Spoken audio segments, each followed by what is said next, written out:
This story is titled, My Girlfriend Laughed About Dumping Me After I Proposed.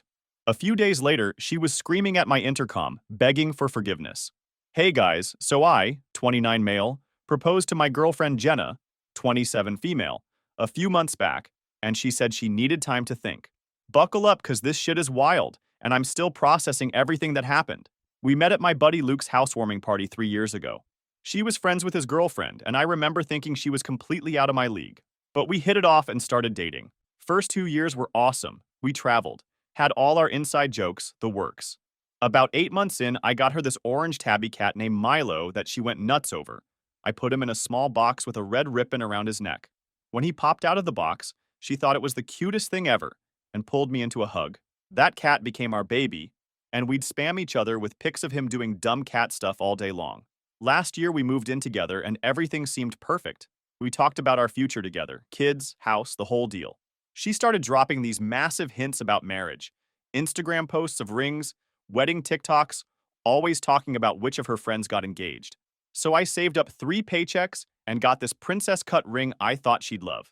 Made reservations at Romano's, this Italian place she'd been talking about forever, and invited our closest friends to show up after for a surprise celebration.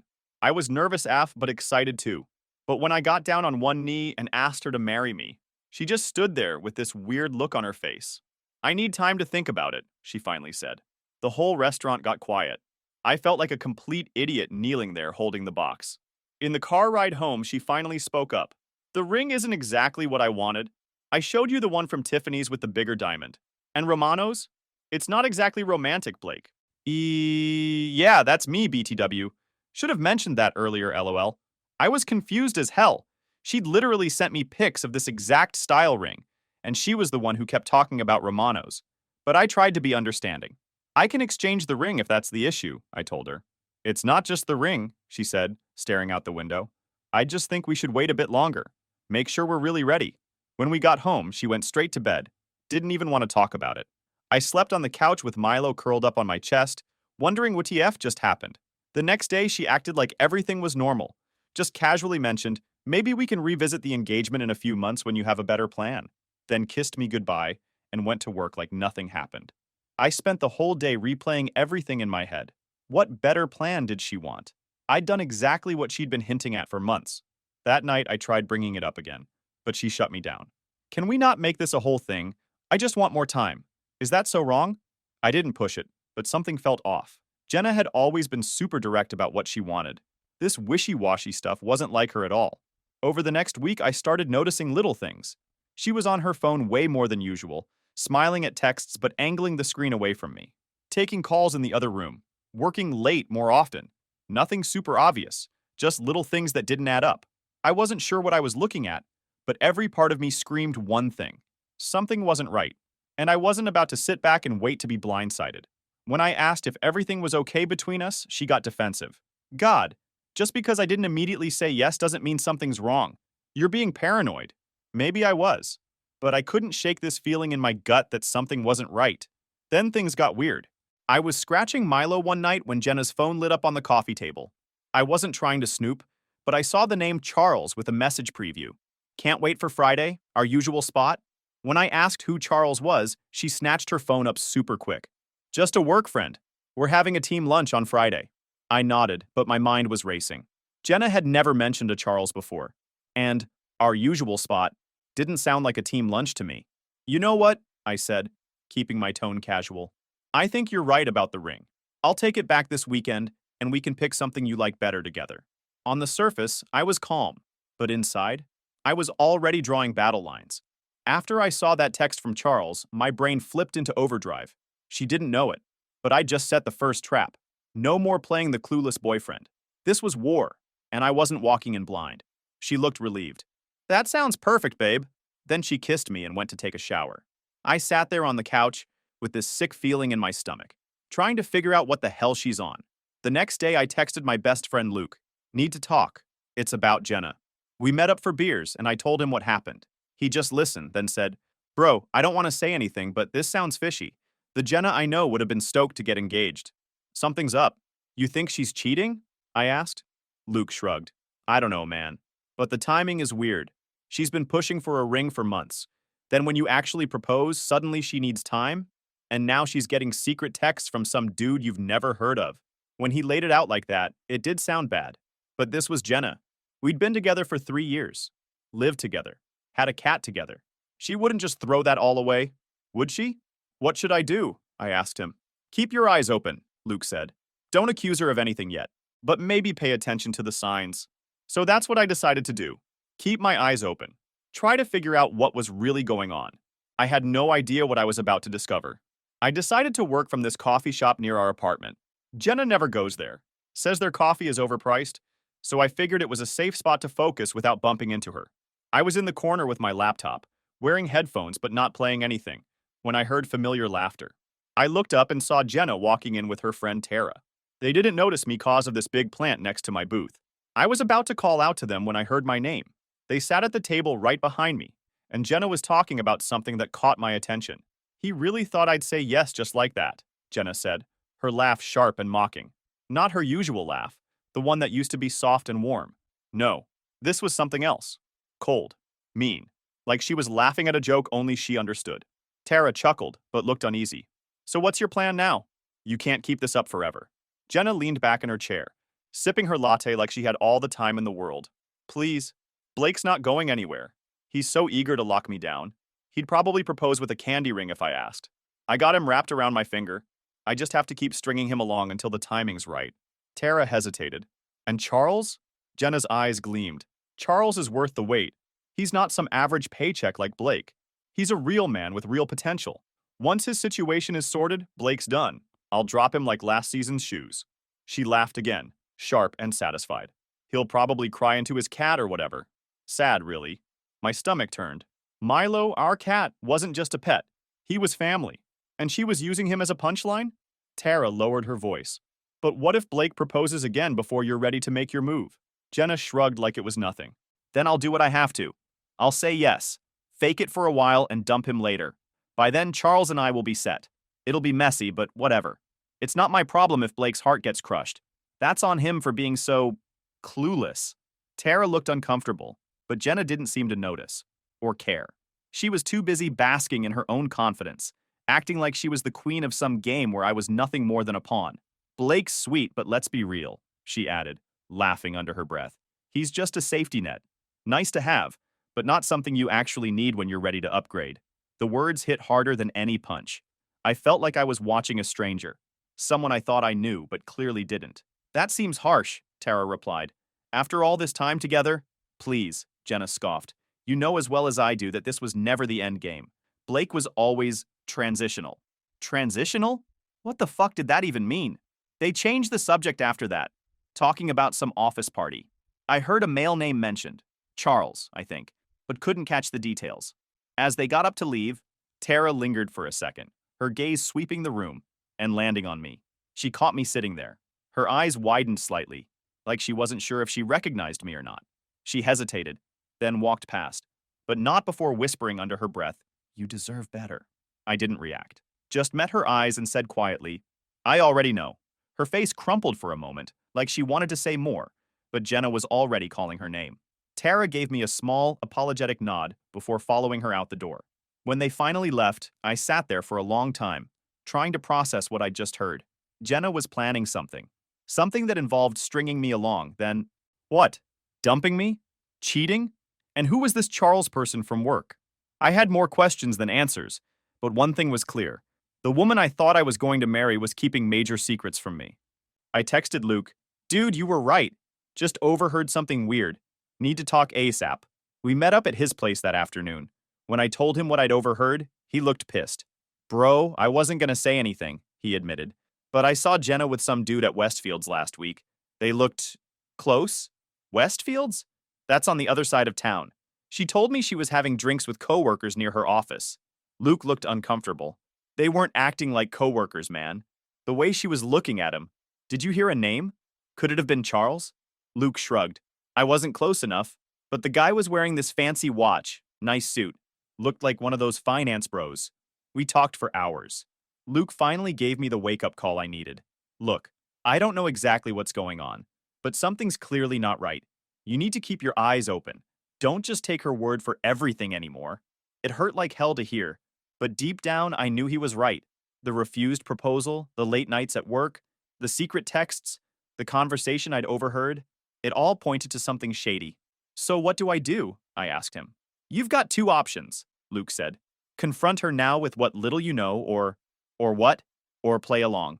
Find out what she's really up to. Then decide what you want to do with that info. I thought about it all night. Could I really pretend everything was fine while trying to uncover what Jenna was hiding? Emotions? Yeah, they were there, clawing at me. But I wasn't about to let them take me out. Not yet. Time to armor up, keep my head cool, and play the game better than she ever could. If she wanted to treat this like a battlefield, I was ready for war, and I planned to win. The next morning, Jenna asked if I was ready to go ring shopping that weekend. I smiled and said sure. I'd found a few options at Tiffany's to look at. She looked so happy, kissed me hard, and said I was the best. I've never felt so hollow in my life. But I'd made my decision.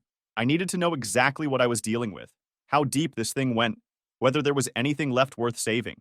Luke thought I was being too cautious, said I should just confront her and get it over with. Maybe he was right, but after 3 years, I needed to understand what happened to us. Because if I just confronted her, she won't tell the truth anyways. So I decided to play the perfect boyfriend for a while. Let her think everything was fine, and find out who the hell Charles was and what exactly Jenna was planning. I checked our phone bill. There was this number she texted and called constantly, especially late at night or when I was at work. It wasn't saved under any name in our family plan, just a number. Then I got lucky.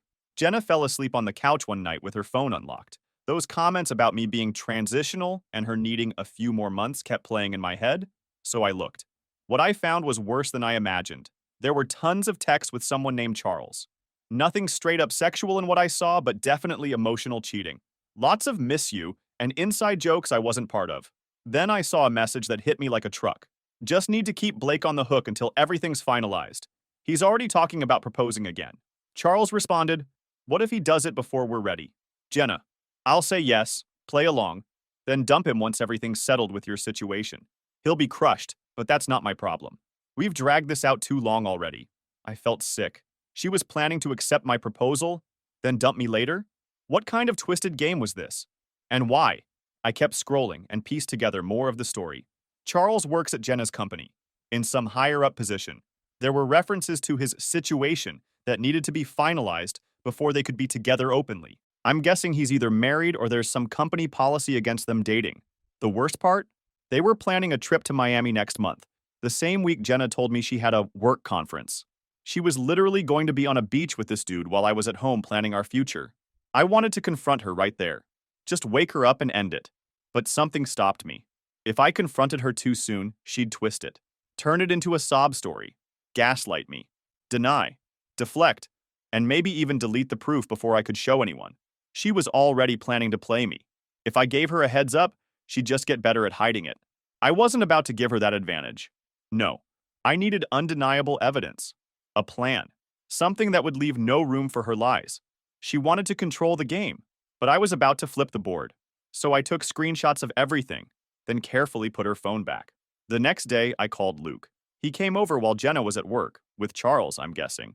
And I showed him everything. Jesus, he said, scrolling through the screenshots. This is cold, man. She's been playing you this whole time. But why? I asked. Why not just break up with me? Why make me go through another proposal just to humiliate me later? Luke thought about it. From these texts, it sounds like this Charles guy is her real target. But he's not available yet. You're just her backup plan until he's free. The backup plan. The safety net. The fucking transition guy. You need to be smart about this, Luke said after a while. She's planning to blindside you. Why not return the favor? I'm not normally a vengeful dude, but something in me snapped. After seeing those messages, the way she talked about me, the future they were planning while I was saving for our future. Yeah, I decided to play the long game. So I kept pretending everything was fine. I talked about our future, started planning a second proposal. All that while I was getting my shit together. Moved half our savings to a new account she couldn't access. Started looking for a new apartment. Documented everything in case she tried to turn our friends against me later. I also did some digging on Charles. Turns out he's the marketing director at Jenna's company, her boss's boss. And guess what? He's married with 2 kids. His situation that needs finalizing is apparently his divorce, which according to their texts has been almost done for months. The hardest part was acting normal. Every time Jenna kissed me or talked about our future, I had to resist the urge to call her out. Every time she said she was working late, she was with him. I just said, "Miss you, babe," and brought her favorite takeout when she got home. Milo's been my wingman through it all. He's the only one who didn't lie to me. You can tell a lot about people, but cats? They're always straight with you.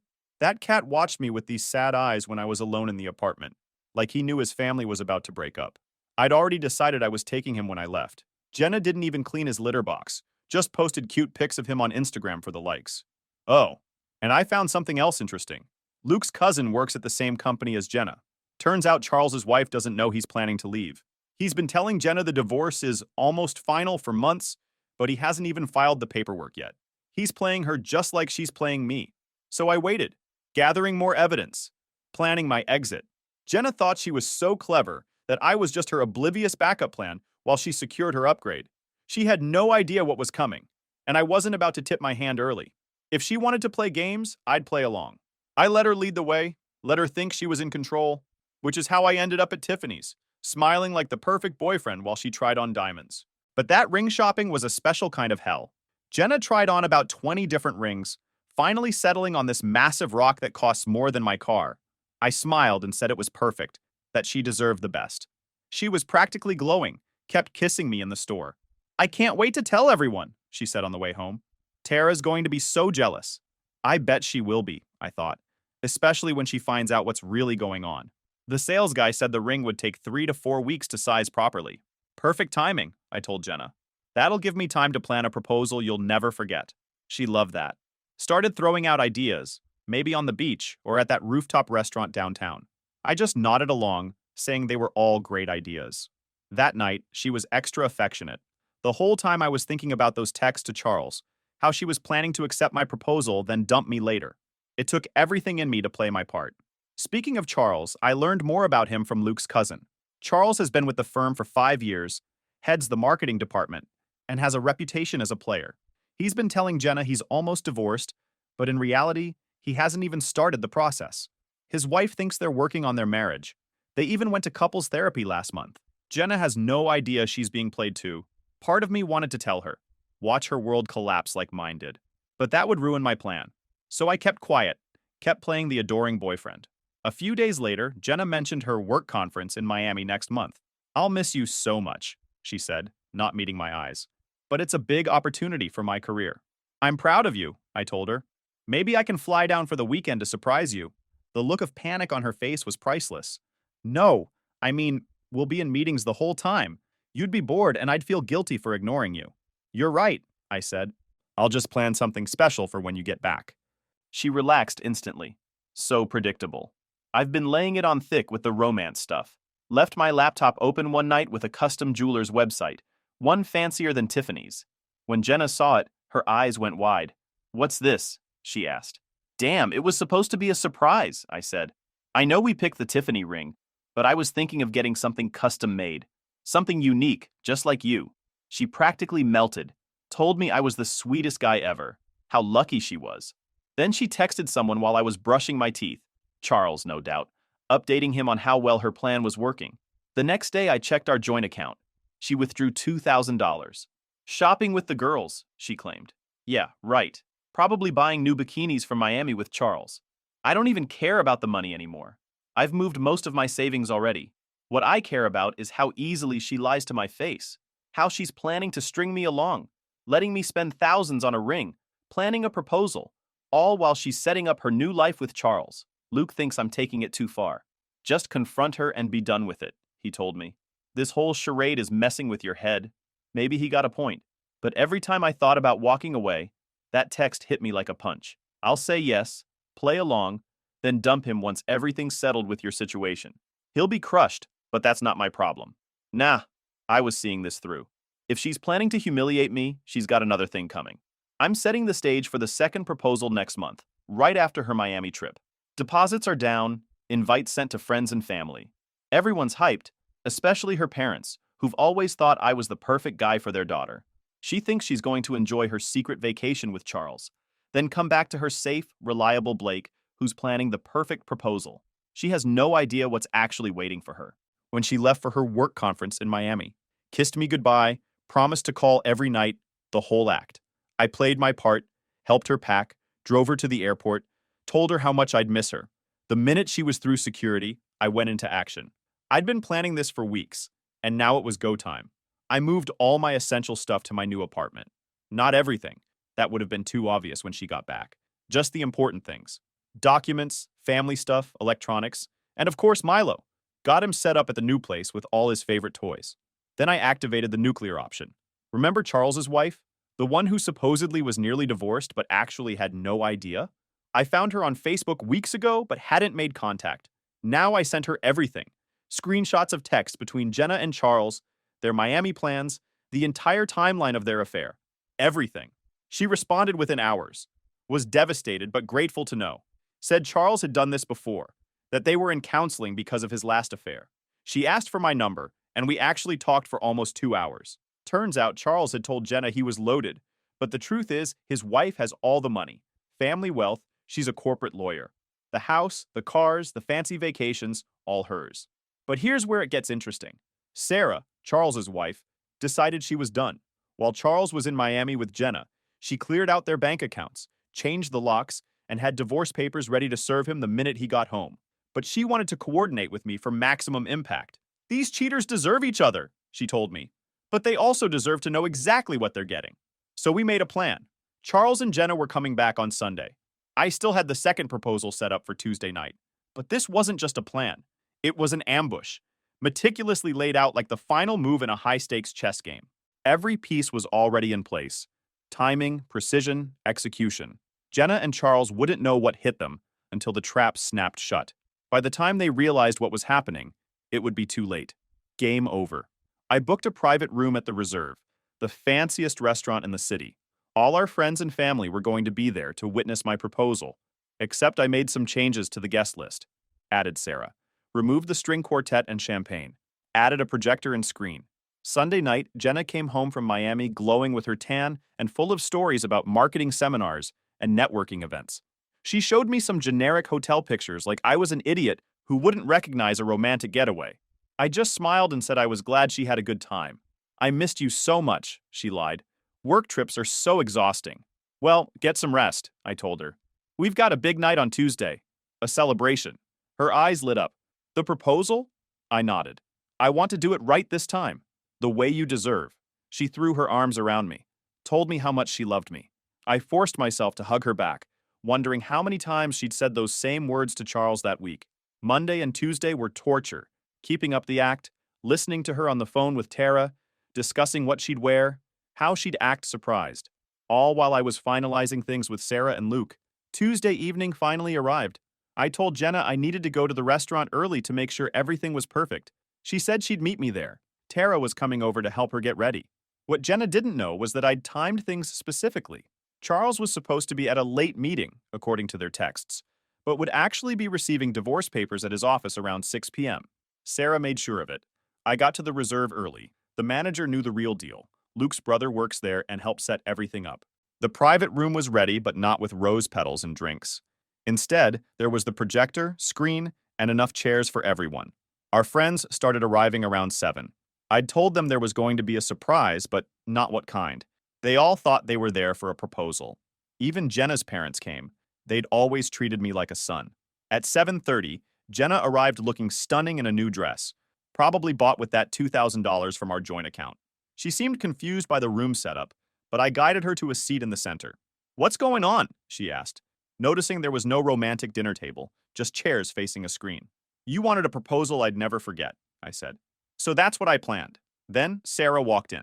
Jenna didn't know her, just looked confused. Luke started the projector. And there it was, a slideshow titled The Real Jenna and Charles Story, beginning with their texts about me, the ones where she explicitly said, "I'll say yes, play along, then dump him once everything's settled." It continued with their Miami pictures. Yes, Sarah had access to Charles's cloud, and ended with screenshots of Jenna withdrawing money from our joint account to pay for it all. Jenna's face went from confusion to horror to rage. She lunged for the projector, but Luke blocked her. "What the fuck is this?" she screamed. "Who are all these people?" "These are our friends," I said calmly. "The ones you were going to celebrate our engagement with. And this," I gestured to Sarah, "is Charles's wife." Not ex-wife, current wife. Jenna looked like she'd been slapped. You're lying. They're getting divorced. He showed me the papers. Sarah stepped forward. The only divorce papers are the ones he received an hour ago. And trust me, he's not getting a dime. As for us, I continued, I think it's clear there won't be a proposal tonight. Or ever. That's when Jenna lost it. Started screaming that I'd set her up, that I'd invaded her privacy, that I was a controlling ashel. Our friends just sat there in shock, watching the slideshow repeat with new images. Jenna and Charles together. Her messages to Tara about how she was just stringing me along until Charles was available. Then came the text that broke her. Of course I don't love Blake anymore. He's just my safety net until you're ready. Then I'll break his heart. I enjoy being a heartbreaker. Her parents looked devastated. Her mom was crying. Her dad couldn't even look at her.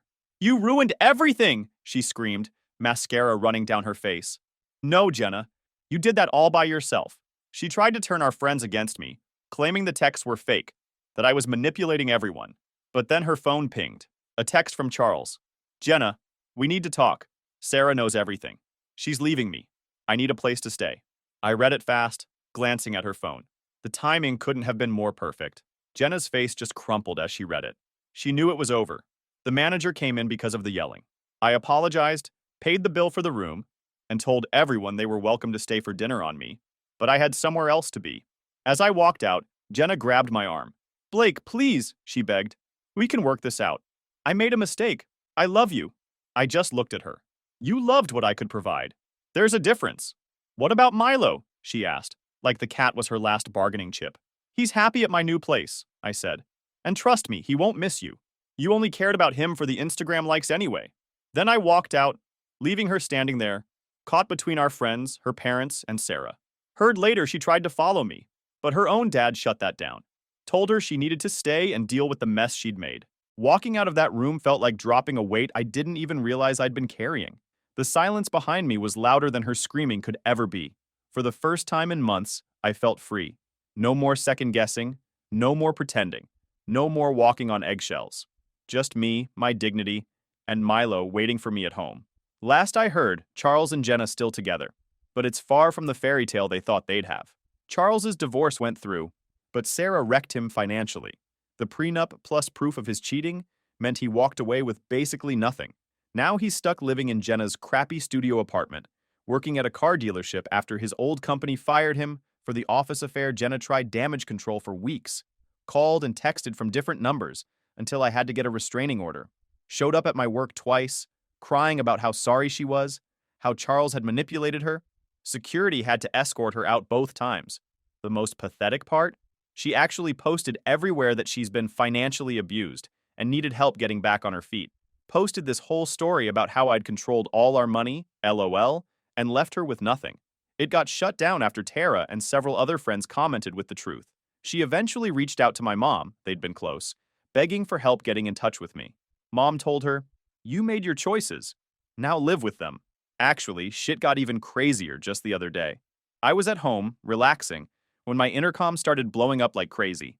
Checked the camera, Jenna, looking like a wreck, screaming my name. I didn't move, just watched as she slammed the buzzer over and over like a lunatic. Blake, I know you're up there. Just talk to me. She was shrieking so loud the neighbors started coming out. I let her keep making a fool of herself for a minute before finally pushing the talk button. Leave before I call the cops. My voice was calm, bored even. You've ruined my life, she wailed. Charles is cheating on me.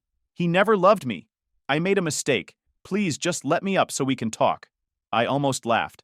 That sounds like a you problem, Jenna. Not mine. She started full-on sobbing, right there in front of my building. Everything's falling apart. I lost my job. We're getting evicted. I have nobody left. For half a second, I almost felt bad. Almost. Then I remembered those texts.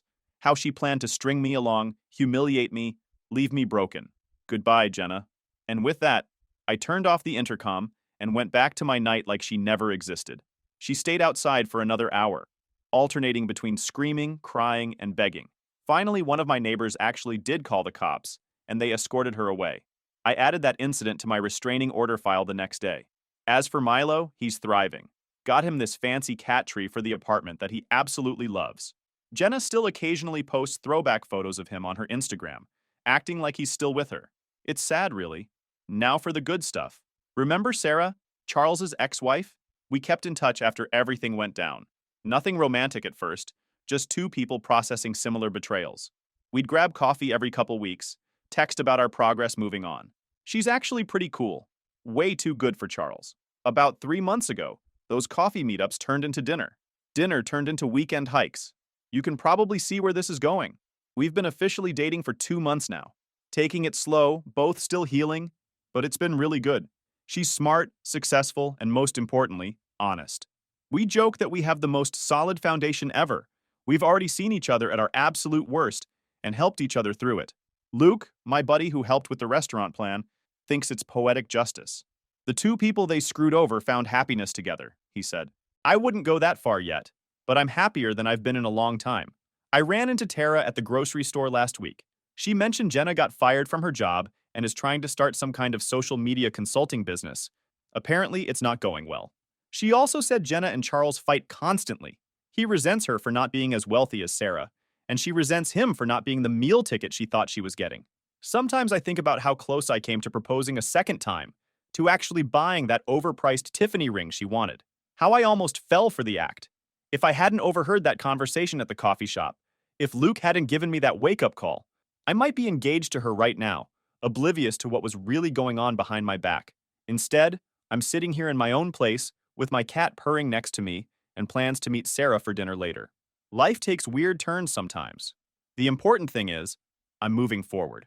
I don't check Jenna's social media anymore. Don't ask mutual friends about her. She's just someone I used to know who taught me a valuable lesson about trust. Sarah and I have talked about what we'd do if we ever run into Jenna and Charles together. We decided we'd just smile, say hello, and keep walking. The best revenge isn't some elaborate scheme. It's living well and being genuinely happy. So that's it. The Jenna saga is over. Thanks for reading this whole thing. If you're still here, you're a real one. Oh, and if you're reading this and suspect your partner is cheating, trust your gut. It's usually right. Edit. No, Sarah and I didn't plan to start dating. It just happened naturally. And yes, we're both very aware of the irony. Edit 2. To those asking for pet tax, here's Milo enjoying his new cat tree. Link removed. The king of the castle.